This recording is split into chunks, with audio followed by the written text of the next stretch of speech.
T'as jamais entendu parler des gars qui ont le blues de la vadrouille? C'est ce qu'on dit pour des gars qui se tirent comme ça. Mon vieux, il a pas eu le blues de la vadrouille, lui. Il est resté auprès de sa famille, mais... il était aussi mauvais qu'un démon.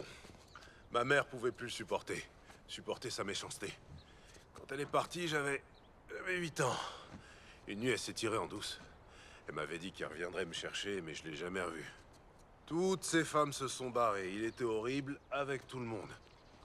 Et puis mon tour est venu de partir. J'avais 14 ans. Je tournais autour de la fille de Joe Canwell. On avait une vieille mule.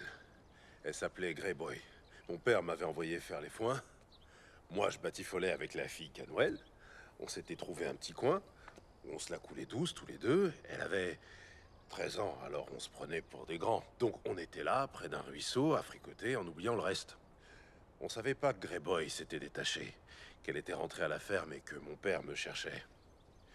Alors on était là, à fricoter, quand il nous est tombé dessus. Surprise. Il avait pris les rênes en cuir de la mule et il s'est mis à me fouetter en y allant de toutes ses forces. Je me suis levé, très mal à l'aise et furieux, mais j'avais peur de mon père.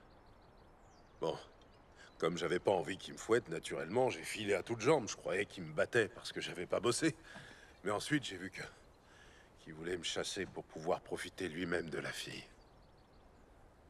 Quand j'ai compris de quoi il s'agissait, j'ai plus du tout eu peur de lui. C'est là que je suis devenu un homme. J'avais que 14 printemps. C'est moi qui allais lui filer une bonne avoine. J'ai ramassé les mêmes rênes qu'il avait utilisées sur moi. J'ai pris ses foutues rênes et j'ai commencé à le frapper aussi. La fille en a profité pour se sauver. Quand il s'est tourné vers moi, j'ai compris que si le diable l'avait pas emmené, c'est parce que c'était lui, le diable. Je sais plus ce qui s'est passé ensuite. Je me suis réveillé, allongé près du ruisseau, et Blue, un vieux chien qu'on avait, me léchait la figure.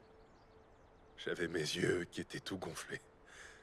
J'ai cru que j'étais aveugle. Je voyais rien du tout. J'étais allongé là et je pleurais,